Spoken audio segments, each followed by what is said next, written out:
Vamos a orar ahí como estamos. Maravilloso Padre, con gran gozo en nuestro corazón hemos venido de nuevo a tu casa. En realidad tú nos trajiste y estamos aquí por tu gracia, por tu amor y por tu voluntad. Y hemos de abrir tu palabra en el nombre poderoso de Jesús. Permite que en tu nombre haya paz para todos nuestros corazones. Que en tu palabra haya esperanza esta noche para quienes hemos fallado, para quienes hemos pecado. Que tu Espíritu Santo se mueva con poder entre nosotros, trayendo bendición. Gracias, Señor, porque una vez más nos da la seguridad de que hablas a través de tu palabra para tus hijos. Ocúltame de este lugar, Señor, y dame la oportunidad de escucharte a ti y de que todos escuchemos tu mensaje de esta noche. En el nombre poderoso de Cristo Jesús. Amén.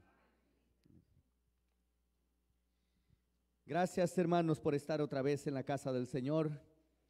Es un enorme privilegio el poder presentar la palabra del Señor y una gran responsabilidad delante de Dios y delante de ustedes abrir la palabra para tratar de extraer los pensamientos, las ideas divinas y ponerlas en el lenguaje humano, entendible para todos nosotros. Hemos empezado a estudiar el libro de Hebreos y lo vamos a estudiar cada noche y cada mañana hasta terminar el sábado. Pero claro que no llegaremos a estudiarlo todo, pero vamos a estudiar algunos textos, algunos pasajes que son de suprema consideración para nosotros.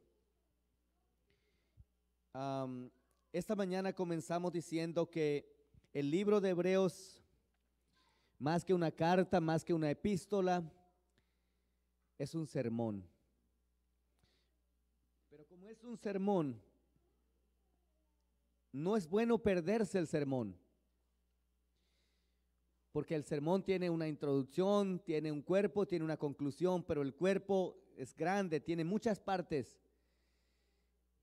Y si usted no viene una noche, se va a perder una parte del sermón.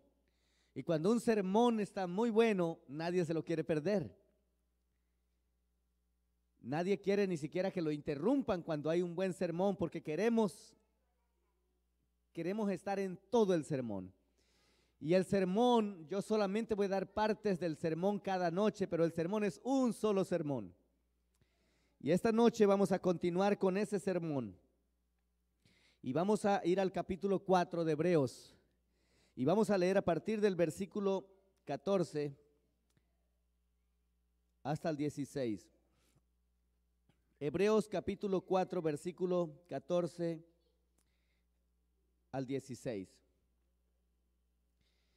El mensaje de esta noche es un nuevo sacerdote. Y yo les dije que hoy aprendíamos que a partir de esta semana todo es nuevo. Y que yo les iba a preguntar qué hay de nuevo. Y ustedes van a responder todo es nuevo. Hoy es todo nuevo y hoy se acaba, todo se acaba hoy. Y mañana comienza todo nuevo, incluyendo el tiempo, la hora, ¿verdad? La hora es nueva para nosotros mañana. Leemos entonces Hebreos capítulo 4, versículo 14. Por tanto, teniendo un gran sumo sacerdote que traspasó los cielos, Jesús, el Hijo de Dios, retengamos nuestra profesión. No tenemos un sumo sacerdote que no pueda compadecerse de nuestras debilidades, sino uno que fue tentado en todo, según nuestra semejanza, pero sin pecado. Acerquémonos, pues, confiadamente al trono de la gracia para alcanzar misericordia y hallar gracia para nuestro oportuno socorro. Amén. Este es el pasaje de esta noche. Pero el sermón de Hebreos es un sermón para gente que ya conoce. El sermón de Hebreos es para gente que ya conoce, por lo tanto, Hebreos va a tener 59 citas literales del Antiguo Testamento. Va a tener cientos de alusiones directas del Antiguo Testamento y va a tener decenas de ilustraciones, de referencias específicas al santuario. Pablo habla para hermanos que ya conocen el tema del santuario, que conocen el Antiguo Testamento, y por eso él solamente cita, dando a conocer que los hermanos que oyen su sermón ya son hermanos que conocen el lugar santo, el lugar santísimo, los sacrificios, las ofrendas, los oficios que se hacían diariamente. Y entonces hablan hoy de un nuevo sacerdote. ¿Qué es lo que entonces va a explicarnos con este nuevo sacerdote? Él va a hablar que, Hebreos va a hablar que Jesús es la última revelación, es la última palabra y es la nueva revelación. Es la nueva revelación del Antiguo Testamento, porque el Señor habló a través de los profetas por mucho tiempo, pero finalmente, entre comillas, se cansó de hablar por los profetas y el pueblo no entendió. Él no pudo darse a entender como él quería ser entendido. Y paró de hablar. Por 400 años no habló más. Hizo silencio. Se esperaba que hubiese una comezón, un anhelo, una ansia de volver a escuchar la voz de Dios. 400 años que no se escuchó la voz de Dios. Pero en estos últimos días nos vino a hablar por el Hijo. No fue que el Padre viene a hablar a través del Hijo, no es otro profeta ni es otro mensajero, es la misma revelación, es el mismo Dios que vino a convivir con nosotros. Él es la última palabra. Él es el último de los voceros divinos para traernos la salvación. Pero esta nueva revelación o esta última revelación que es Jesús, muchas veces va a cambiar algunas cosas. Y esto es lo que no va a ser tan fácil entender. Va a cambiar algunas cosas que los fariseos y los religiosos del siglo I nunca pudieron aceptar, que se cambiaran las cosas como se cambiaron. Por eso el libro de Hebreos no está interesado en enseñar. El libro de Hebreos está interesado en que los hermanos que oigan, crean. No hay necesidad de aprender. Lo que hay necesidad es de creer a la nueva revelación. Cuando yo voy a hablar esta semana de la palabra ley, me estoy refiriendo a los 5 primeros libros del Antiguo Testamento, que en hebreo se llama Torá, la ley. Hebreos, la referencia que hace completa, la hace a Torá, la hace a la ley. Y cuando yo diga que algunas cosas fueron cambiadas, no quiero que esté diciendo que el pastor vino a decir que los mandamientos, los 10 mandamientos fueron cambiados. Estoy hablando de la ley. Para los hebreos, la ley es santa, tanto los 10 mandamientos como todos los 5 libros de la Biblia. Toda es santa, santa, santa. Y como es santa y es dada por Dios, tiene que cumplirse exactamente como fue dada. Pero en este caso, esa ley que fue dada, en realidad fue dada. Pero el Señor trae una nueva revelación y esa nueva revelación tiene que ver con varios puntos de la ley. Uno de los puntos, como vamos a ver en este momento, es el punto del sacerdocio. Los sacerdotes únicamente estaban para cumplir la ley. ¿Cuál era el trabajo del sacerdote? Y en este caso, aquí dice que tenemos un sumo.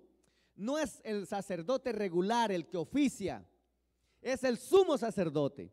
Y para los cristianos y nosotros los adventistas también que conocemos el tema del santuario, sabemos que el sumo sacerdote oficiaba ¿cuántas veces al año? Una sola vez al año. Por eso es que Hebreos es para ustedes, porque es para gente que ya conoce. ¿Cuántas veces oficiaba al año? Una vez. Ahora, ¿qué hacía al oficiar? Llevaba la sangre y la rociaba, ¿cierto?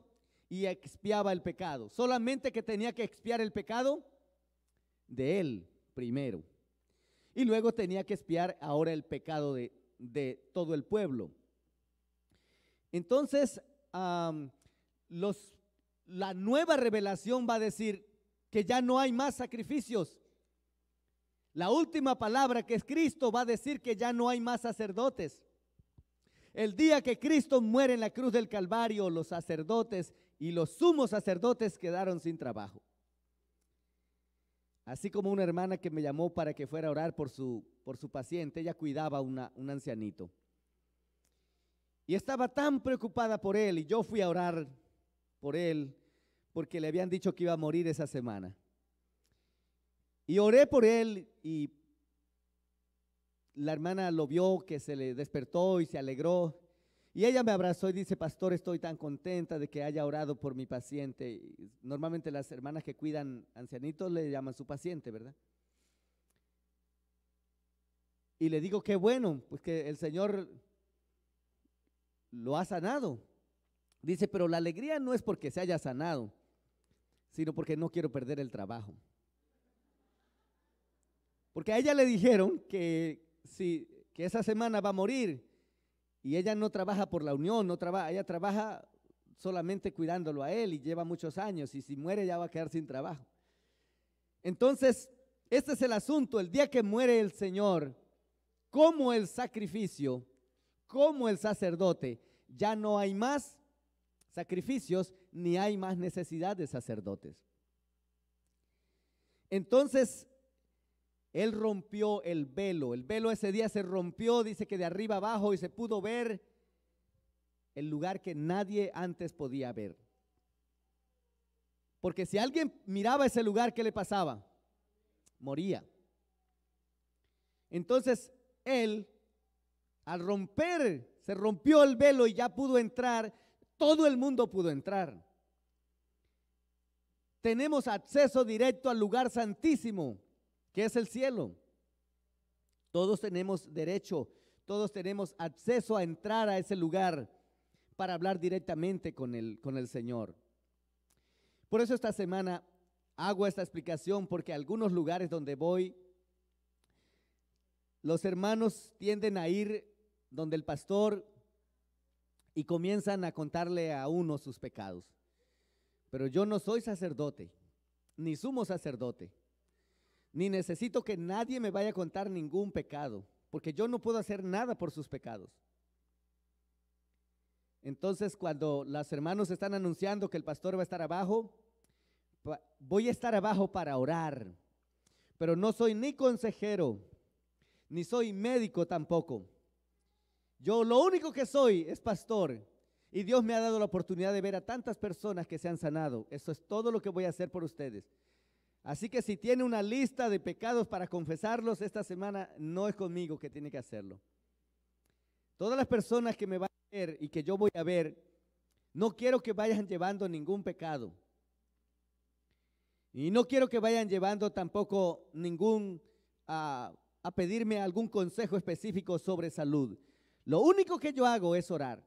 Así que lo único que tú vas a hacer es decirme: pastor, este es mi problema. Tengo este brazo partido, o esta pierna rota, o esta situación, o mi mamá o mi papá está enfermo de tal cosa, y yo voy a orar. Es todo lo que voy a hacer. Porque nosotros tenemos un sumo sacerdote que entró al cielo directamente, rompiendo el velo, y que está ahí las 24 horas, los 7 días, los 365 días del año, para perdonar a sus hijos. Esto es lo que el Señor dice. Entonces, cuando habla de un nuevo sacerdote, no se habla más de los sacerdotes pasados, porque el sacerdocio pasado en realidad fue imperfecto, porque el sumo sacerdote tenía que hacer sacrificio por él mismo. El nuevo sacerdote, el nuevo sumo sacerdote, no tuvo que ofrecer sacrificio ni traer ofrendas por sus pecados, porque era perfecto. Él tuvo algo que ofrecer. ¿Y sabe lo que ofreció? Su propia vida. Él se montó al altar y se ofreció como el sacrificio. Él fue la ofrenda perfecta. Entonces la palabra dice que nosotros tenemos un sumo sacerdote en el cielo. Este nuevo sacerdote, ¿cuáles son las cosas que este nuevo sacerdote va a hacer? ¿Por qué se dice que es nuevo? Porque los sacerdotes anteriores no podían hacer más fuera de la ley.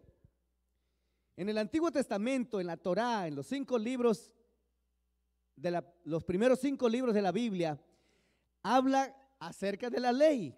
Todos los libros son la ley. Y la ley decía que el alma que pecare, esa morirá. Que el alma que cometiera el pecado, esa debe traer la ofrenda, esa debe hacer el sacrificio.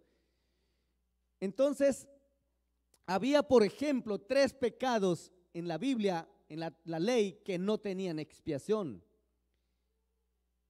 O sea, pues yo cometo un pecado, una mentira, o matar a alguien, como quiera, y yo traía un cordero, traía una ofrenda y hacía un sacrificio por mi pecado y era perdonado.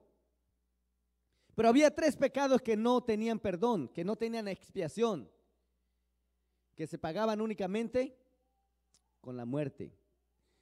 ¿Saben cuáles eran? El primero era la idolatría. Si encontraban a una persona adorando a otro Dios que no fuera el Dios del cielo, el Dios que había presentado Moisés, ese hermano pecó por idolatría y no podía traer 100, ni 1000, ni 10,000, ni 100,000 corderos, le eran suficientes.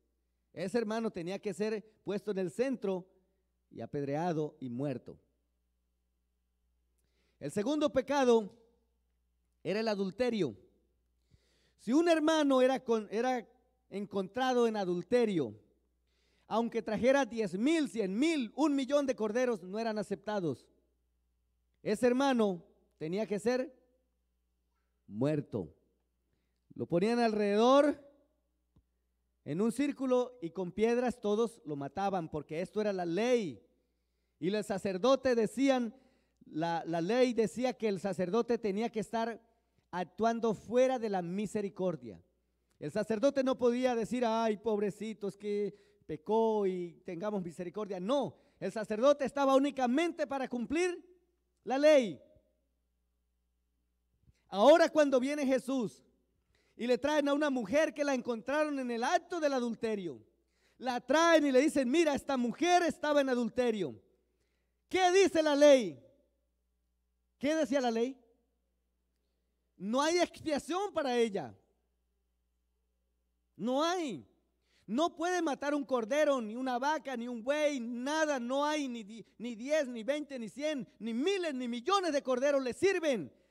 Ese pecado, la única manera de pagarlo es con su muerte, por lo tanto hay que matarla. ¿Estaban correctos, sí o no? Estaban correctos. Era la ley, era dada por Dios. Entonces el problema de los fariseos no es la ley, porque la ley así lo dice. El problema de los fariseos es que no entendieron que Jesús trae una nueva revelación. Y Jesús dice, yo no te condeno. ¿Cómo es posible que no la va a condenar? Entonces no está cumpliendo la ley, entonces no está guardando la ley, porque la ley dice que hay que matarla. ¿Y por qué no la matas? Entonces la nueva revelación trae nuevas condiciones. Y Dios no vino, Jesús no vino a cambiar la ley, pero vino a cambiar las consecuencias de la ley.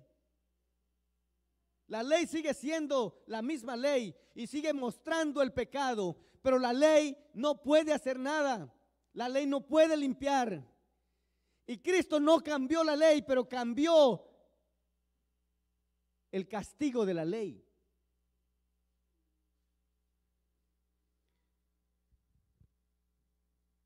Entonces el tercer pecado que no tenía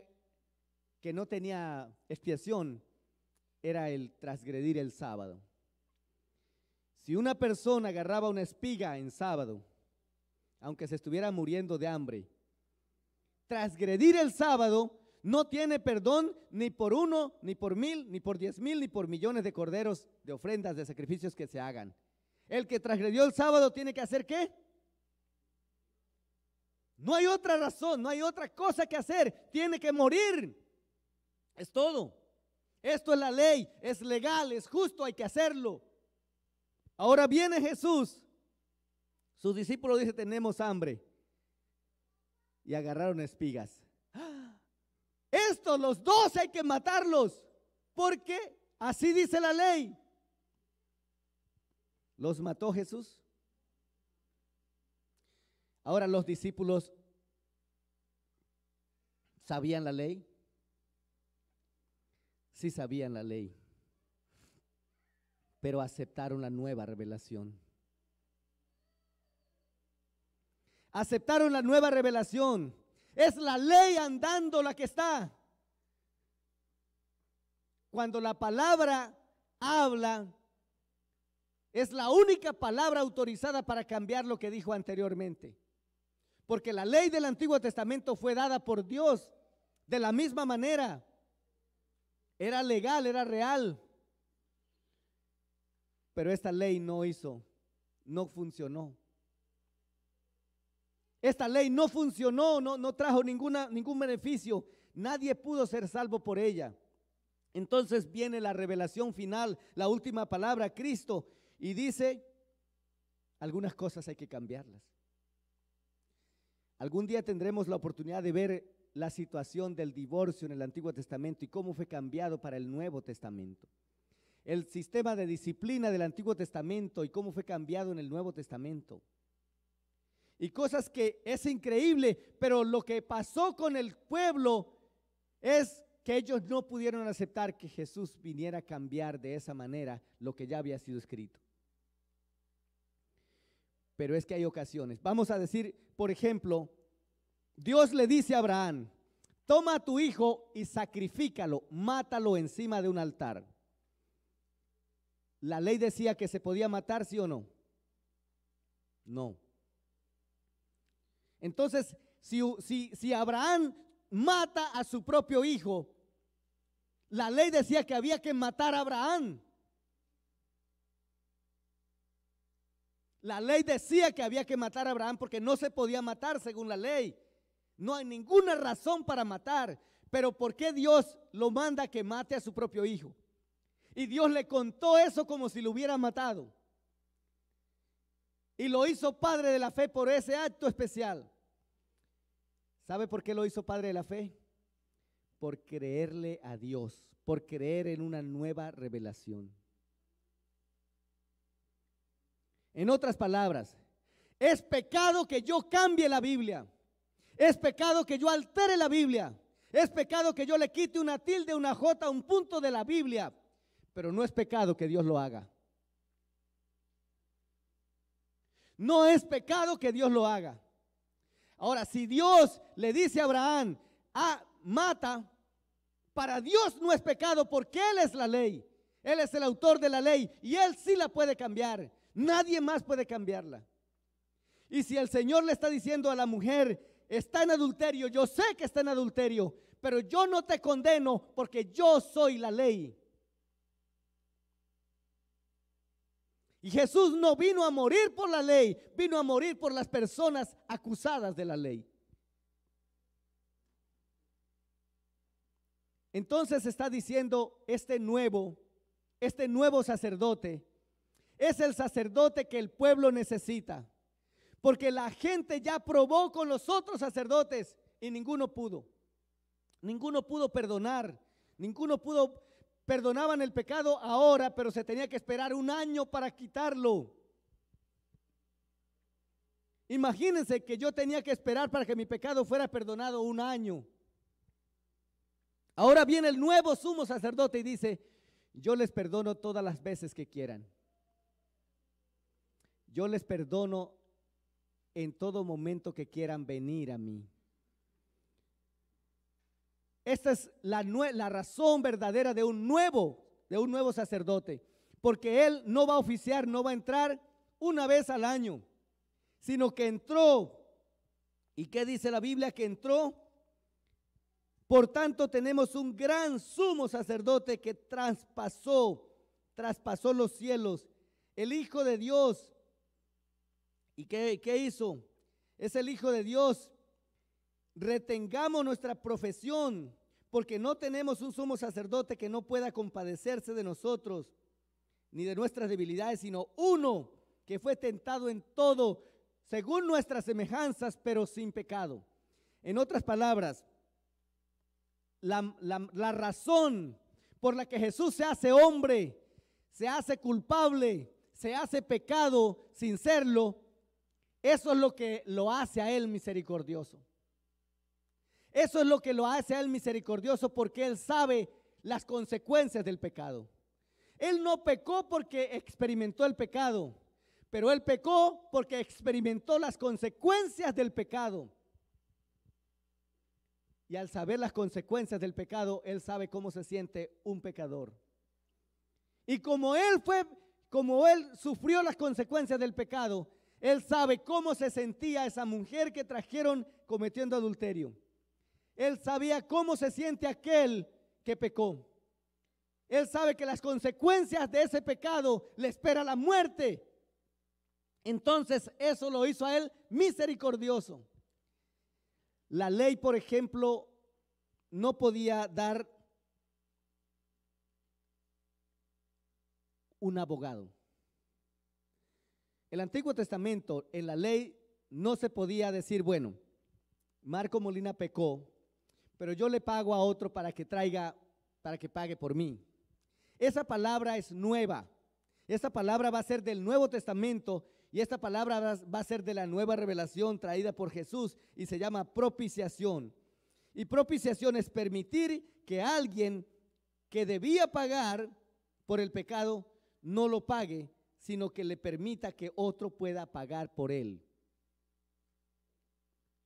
Propiciación es una nueva palabra.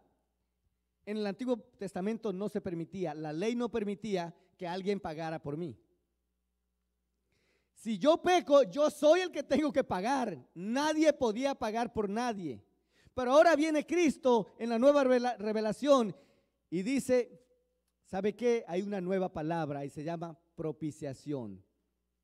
Se abrió un espacio que no estaba abierto y ese espacio es que ahora alguien puede pagar por el culpable. Pero ese alguien tiene que calificar. En otras palabras, yo mismo, si yo dijera, bueno, yo no voy a usar a Cristo para salvarme, yo voy a usar mi propia vida, voy a quitarme la vida porque la paga del pecado es muerte, y como me quito la vida, entonces yo voy a pagar por mi pecado. Pero cuando me ponga sobre el altar, la ley encuentra que mi sangre está contaminada de pecado, por lo tanto no soy una ofrenda perfecta, no vale, mi muerte no vale. Y tampoco podría yo pagar por alguien.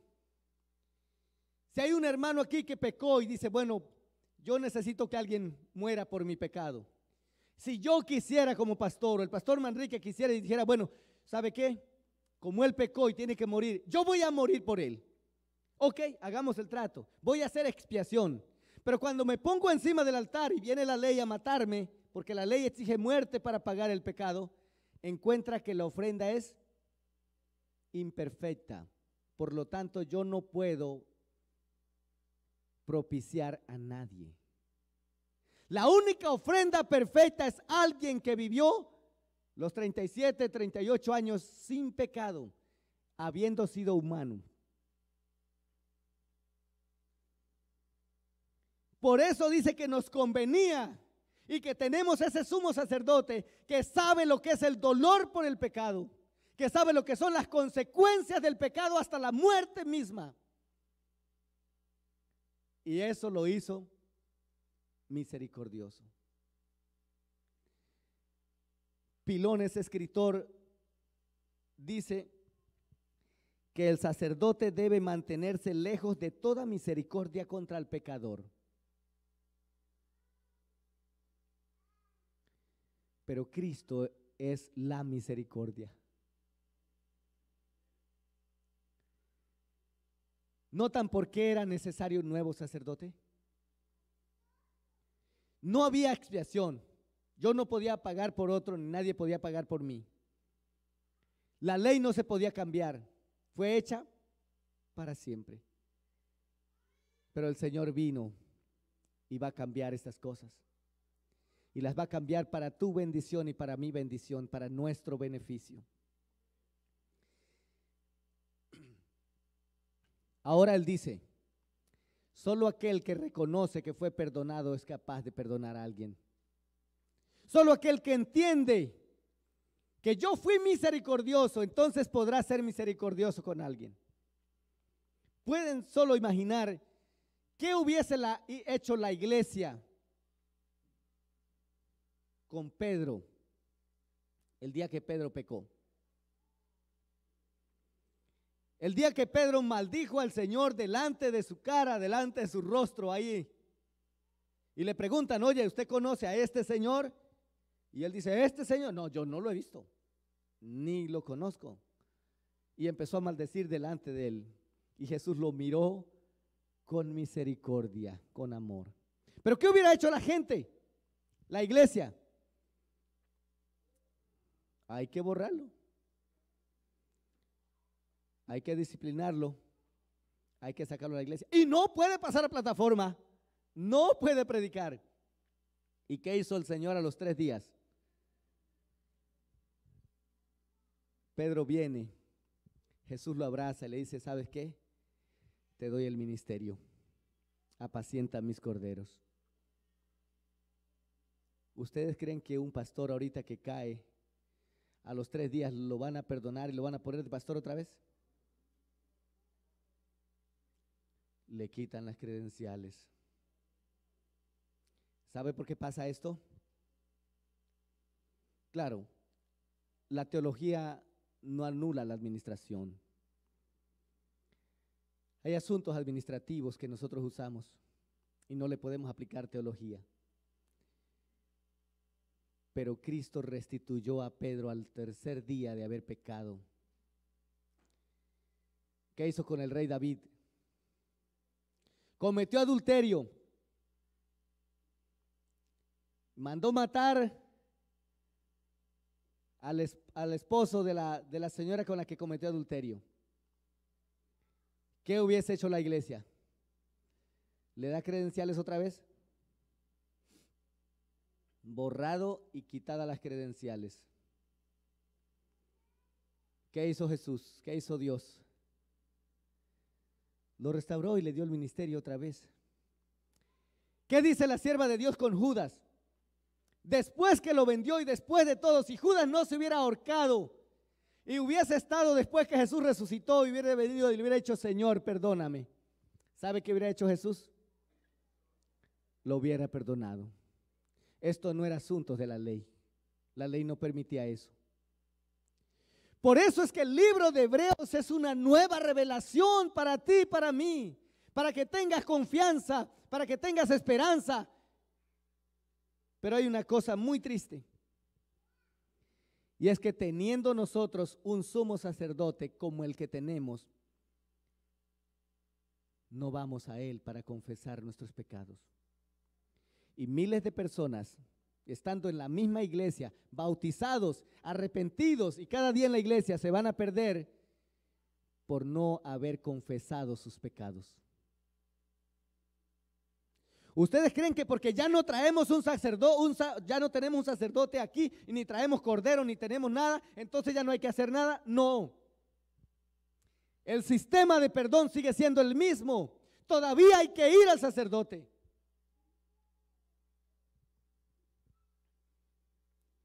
Y para eso entró. Y por eso es que Hebreos dice, ustedes, los hermanos que les escribo este sermón, no son hermanos que les falta conocimiento. Ustedes se están perdiendo, no es por conocimiento, porque ustedes saben que tienen un sumo sacerdote, pero no van a él. Ustedes saben que han pecado, pero no van a él. Lo que hacen con el pecado cuando pecan es lo mismo que hizo Adán. Cuando cometen un pecado, entonces corren, se esconden, huyen y empiezan a culpar. No, fue por la hermana, ella fue que me llevó al pecado, fue por fulano, fue por aquel, fue por aquella, y culpamos, pero en lugar de hacer eso, no vamos al sacerdote. Y el sacerdote está 24/7 con los brazos abiertos esperando. Por eso él dijo en 1 de Juan, hijitos míos, Todo lo que yo les escribí es para que no pequen. Pero si alguno peca, ¿qué tiene que hacer? No es una opción, es que tiene que ir. Tiene que ir al sumo sacerdote y confesar su pecado. Y tiene que hacerlo tarde y mañana. Hay hora del sacrificio. Hoy por Centroamérica ya llegaron las noticias hasta aquí en Norteamérica, que en Centroamérica hay un grupo de personas y algunos hermanos de la iglesia se salieron de la iglesia para hacer otra vez ritos del Antiguo Testamento. Dicen, tenemos que volver allá, y están ahora matando corderos y haciendo todos esos ritos antiguos otra vez. Porque ellos consideran que es necesario hacer sacrificio por nuestros pecados. Una nueva teología apareció por allá y la están, mucha gente, es un movimiento grande. Ahora, sí está bien, todavía está el Señor. El sumo sacerdote entró. Nosotros los adventistas especialmente sabemos, hasta le pusimos fecha cuando entró allá al lugar. Porque somos la única iglesia que seguimos a Cristo después de la cruz. Todo el cristianismo en general, todas las iglesias cristianas siguieron a Cristo hasta la cruz.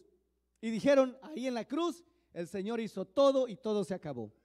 Pero no siguieron la otra parte. Es verdad, nosotros también creemos que en la cruz el Señor perfeccionó al ser humano para entrar al cielo. Eso lo vamos a ver en la semana. Estamos perdonados y hemos sido salvados. Pero ¿qué pasa con los pecados después de la cruz? En otras palabras, ¿qué pasa con tus pecados?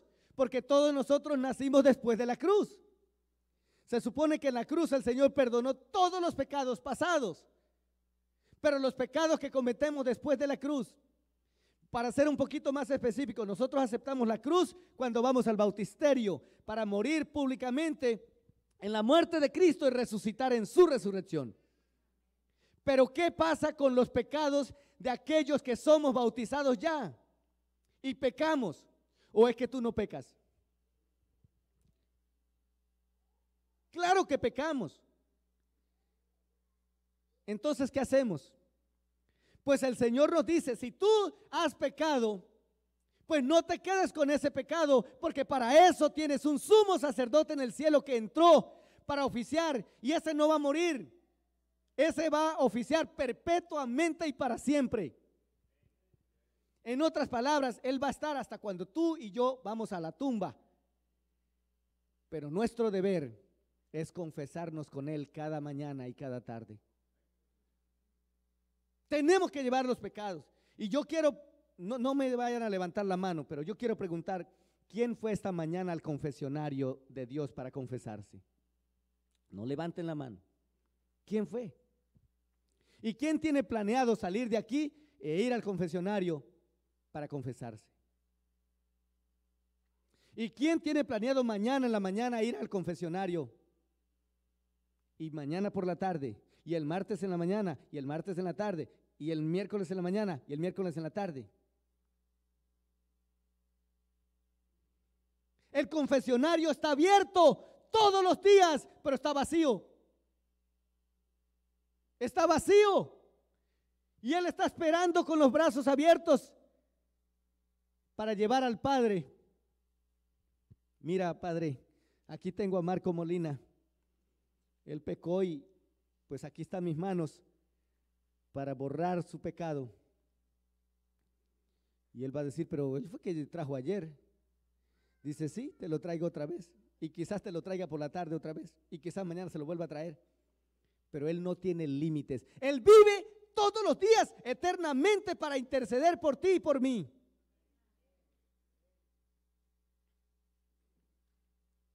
En esto nos ganan nuestros hermanos católicos, porque aunque lo hacen errado, pero allá en California los confesionarios están llenos.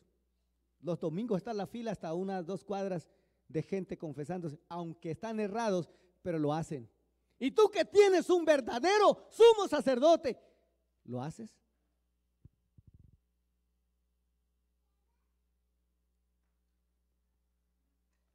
Si quieres crecer, tienes que estar fuera del pecado. Y la única manera de estar fuera del pecado, libre del pecado, no es diciendo, ay, yo no pequé. Esconderse no. Es confesarlo. Porque cuando tú lo confiesas, no importa que sean cientos y cientos y miles y millones de veces, Dios te perdona. Para eso entró una vez y para siempre en el cielo, para perdonar los pecados de sus hijos. Entonces, Hebreos dice, ustedes tienen un problema, y es que conocen, saben de su sacerdote y de su sumo sacerdote, pero no lo visitan. No lo visitan, no se confiesan. Por eso no confiese a nadie, ni le deje saber a sus hijos, ni a su esposo, ni a sus padres, ni a su esposa, a nadie de sus pecados. Vaya donde él, pero confiésese cada mañana y cada tarde. Que no se duerma sin haberse confesado. Y confiese los pecados que se acuerda y los que no se acuerda. Confiéselos. Porque lo mejor es que tú vayas a la tumba confesado. O que cuando Cristo venga, confesado esté. Porque ¿de qué sirve que tú estés en la iglesia, que tengas tu nombre en la iglesia, pero tus pecados todavía estén ahí? Y el único pecado que no será perdonado por Cristo en su gracia es el pecado que no se ha confesado. Porque el diablo va a decir, este es pecador. Sí, es pecador. Dios no va a negar, pero aquí está el recibo. Yo pagué por el pecado de él porque él lo trajo a mí. Pero si tú mentiste y no te confesaste, oh no, pero yo llevé diezmos todo el año. Oh no, pero yo hice obra misionera, yo gané 50 almas. ¿De qué sirve si tú no confesaste tu pecado a Dios? Por esa pequeña mentira, por ese pequeño error que tú no confesaste, no vale nada lo demás. Si quieres crecer en Cristo, el crecimiento en Cristo no es un crecimiento semanal, ni mensual, ni anual. Es un crecimiento diario. ¿Y cómo se crece? Tomado de su mano. En el confesionario del cielo hay espacio para toda la humanidad. Pero Él no va a venir a despertarse. Oye, es hora de confesarse o a tocarle una campana.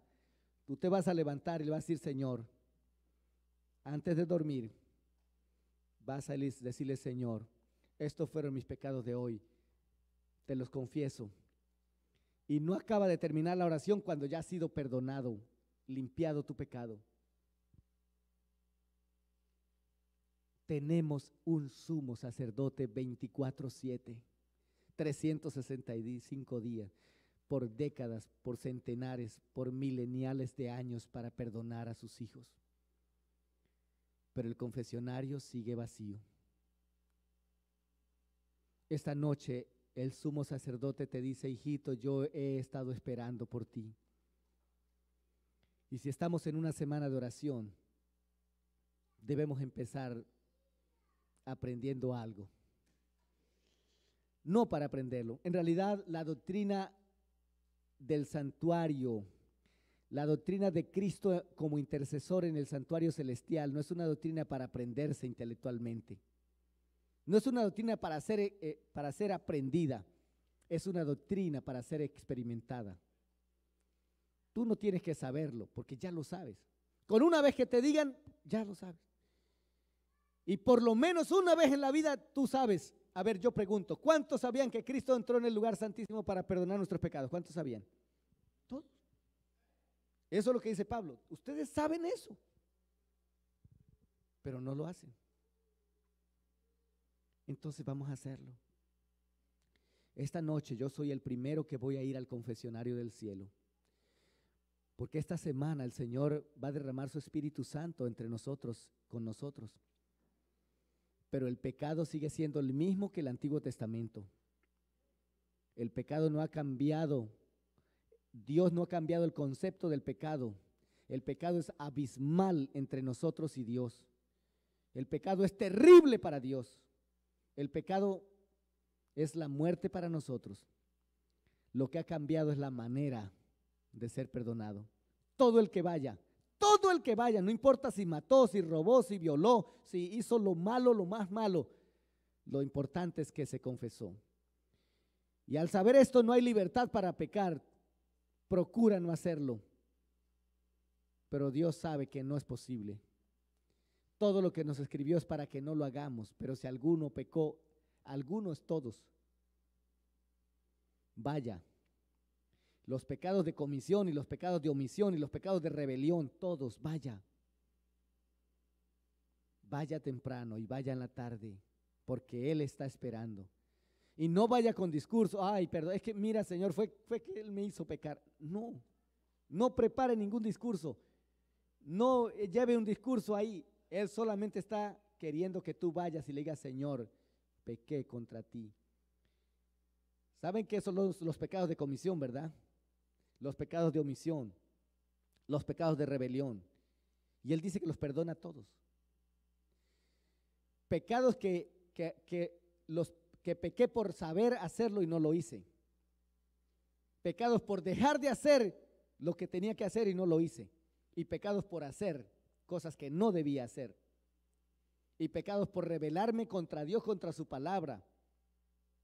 Rebelión. Todos los pecados serán perdonados, excepto los que no son confesados. Entonces no deje para confesarse cada sábado, porque se le va a olvidar. Hágalo en la mañana y hágalo en la noche. Cuando vayas a la cama antes de dormirte, no importa cuán cansado esté, vaya perdonado. Y vamos a empezar esta semana. Yo quiero preguntar, ¿cuánto le gustaría ir al confesionario de Dios esta noche? Gloria a Dios. No gloria a Dios por tus pecados, pero gloria a Dios por tu intención. Elena White dice que el que se condena no se condena por los pecados que comete, sino por la actitud que mantuvo de no ir al Señor. Entonces esta noche vamos a empezar. Yo voy a ser el primero que voy a ir, me voy a arrodillar y voy a confesar mis pecados. Y yo te invito en el nombre del Señor, que tú vayas a tu sumo sacerdote. Él está esperando. No importa cuál fue tu pecado. Lo que importa es que tú puedas creer que Él te perdona. Y cuando te levantes, si lo confesaste, tiene que estar seguro que fuiste perdonado. ¿Cómo sabes si fue perdonado? Dios no va a borrar el recuerdo de tu pecado. La Biblia dice que no se borrará el recuerdo, va a quedar ahí. ¿Cómo sabes que está perdonado? La única manera de saber que estás perdonado es porque cuando vea a otro que pecó como tú vas a tener misericordia de él. Cuando tu esposo se equivoque contigo, tú dices, así como tú me perdonaste, perdono a mi esposo. Cuando tu esposa se equivoque contigo, si tú sabes que fue perdonado, es capaz de ver con misericordia a tu esposo, a tu esposa, a tus padres, a tus hijos, a los amigos, a los vecinos, a los jefes de trabajo, los que están ahí. El que fue perdonado, sabe que fue perdonado porque dice, puedo tener misericordia de esa pobre persona que necesita mi perdón, como Dios me perdonó a mí. Vamos a ir de rodillas, los que puedan hacerlo. Y los que no, de alguna manera, confiesen. Pero esto tiene que ser un hábito. Esto es para esta noche, para la mañana, para la tarde, para la noche, para la mañana, para la tarde, para la mañana, para la tarde, todos los días. El santuario está abierto todos los días y el sumo sacerdote vive para siempre para perdonar tus pecados y los míos. Yo termino al final orando.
Maravilloso Padre, Esta noche estamos en tu casa,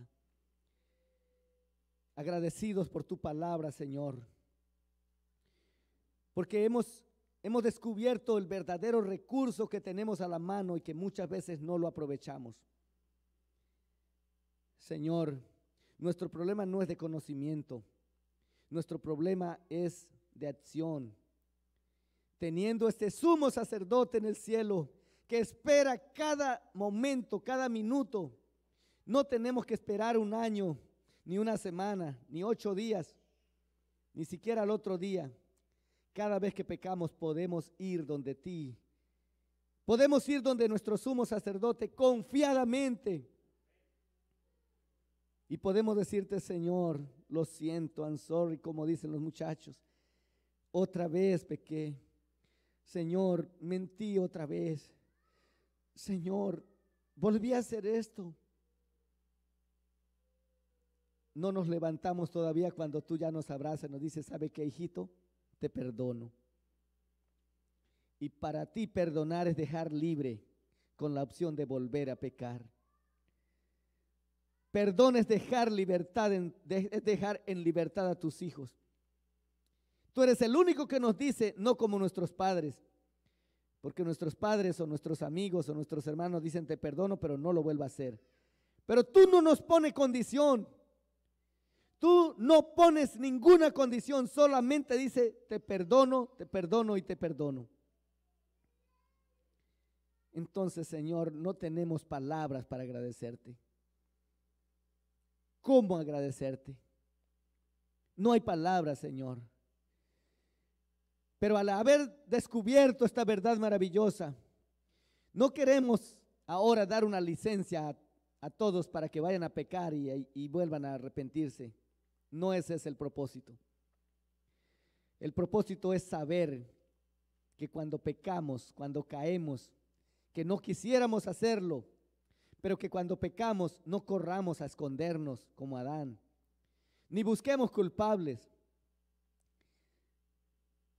Señor, estamos desnudos ante tu presencia, que vayamos a ti, que hay suficiente perdón para toda clase de pecados, que nadie se vaya a perder porque pecó. Hoy sabemos, Señor, que el que se pierde no se pierde por los pecados, se pierde porque no los confesó. Entonces, Señor, permítenos confesar nuestras faltas, nuestros pecados cada mañana y cada tarde. Por los que recordamos y por los que no recordamos te pedimos perdón. Y en esta noche yo te agradezco por perdonar a tus hijos, porque tus hijos confesaron sus pecados.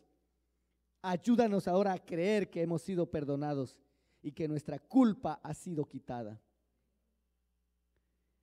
Esto es lo más difícil, porque muchos se van a levantar diciendo: yo no creo que fui perdonado, yo no creo que fui perdonada, y siguen cargando la carga.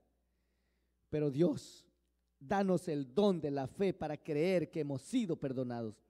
Nuestra mayor necesidad no es conocer, es creer. Y para creer necesitamos un don que se llama fe. No lo tenemos. Danos, Señor, el don de la fe para creer que fuimos perdonados esta noche. Gracias, Señor. Alabamos y glorificamos tu nombre por el perdón, porque tú eres el sumo sacerdote de nosotros y porque hoy nos ha perdonado. Te alabamos para siempre, Señor, en el nombre de Jesús. Amén.